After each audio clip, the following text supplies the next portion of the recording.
Hey friends, I'm super excited about this new program we're doing. In workout 2, we're going to be working our quads, and we have 2 different exercises for that. We have the inverted leg extension and we have the front foot elevated split squat. Okay, so if you work out at the gym, you aren't going to be doing this exercise because I programmed you in a leg extension machine. Now at the leg extension machine, we're working our quads in their most contracted position. So you're going to really want to pay attention to tempo on that, because you're going to come up for 1, hold for 1 count in the most contracted position, and then slowly lower for 3 counts. Okay, we want the most time under tension. Now for those that work out at home, most people don't have a leg extension machine, and so we have to get creative, and we do an inverted leg extension. So you'll notice it's the same motion with our legs, except we are increasing the demand on our quads because we're using body weight and bands to create that resistance, okay? Personally, I like using the leg extension machine at the gym more, but these do the trick as well, okay? So let me show you the inverted leg extension, because a lot of people struggle with this and most people hate this, but it is very effective. So what you're going to do is get up on your hands, all right?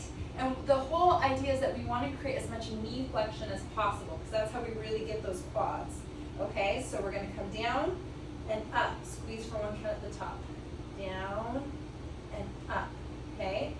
1, 2, 3, up, hold for 1 count. 1, 2, 3, up, hold for 1 count.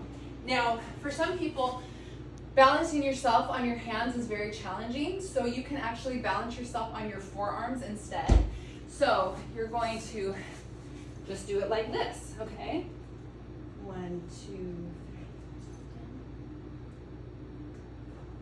3. Okay, and then if you want to add even more resistance, you're going to want to use a band, okay?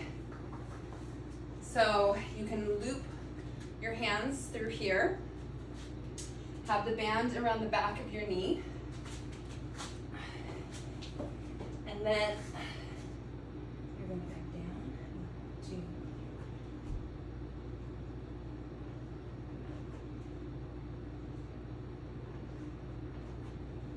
2. Okay.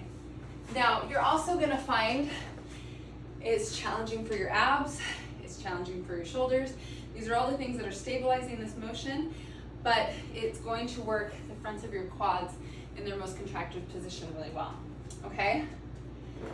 The next exercise we have will work our quads in their lengthened position. That's when the muscle is stretching out. And that's actually a very effective way to build muscle, is in the lengthened position, okay? So we're doing a front foot elevated split squat. So you're gonna wanna pick, doesn't have to be a super high elevation, just enough so that you're creating a lot of knee flexion. So if you remember, you can use this leg instead. If you remember, when we work the quads, we are looking for knee flexion. So sometimes people are like, oh, it's time to do a split squat or a lunge, and so they just go down. That doesn't create optimal knee flexion. What we want to do is a forward motion. So we're gonna initiate the movement by pushing our knee forward like this, okay? And you can allow the back leg to kind of track down naturally, but if you initiate the movement by pushing the working leg forward, then the back knee just tracks the way it's supposed to. So if this back knee is hitting the ground, that means you probably need a higher elevation, okay? So you're gonna be holding weights with this. If stability is a problem or range of motion is a problem, set up your step next to something you can hold on to. I don't want you like putting all your weight on it, but just enough to just provide a little stability and just push forward. Okay?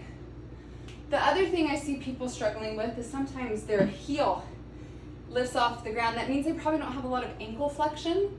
So what you can do is you can use a wedge and put it on the surface, and that's gonna allow you to push forward more without your heel lifting up, okay? So notice my back of my thigh is kissing my calf here. That's what we're looking for here, okay?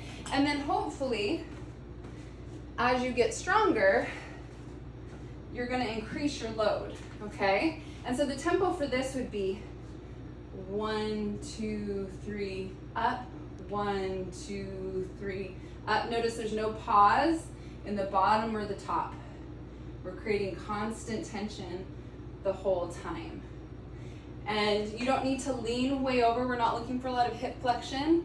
We're just really concentrating on that knee flexion.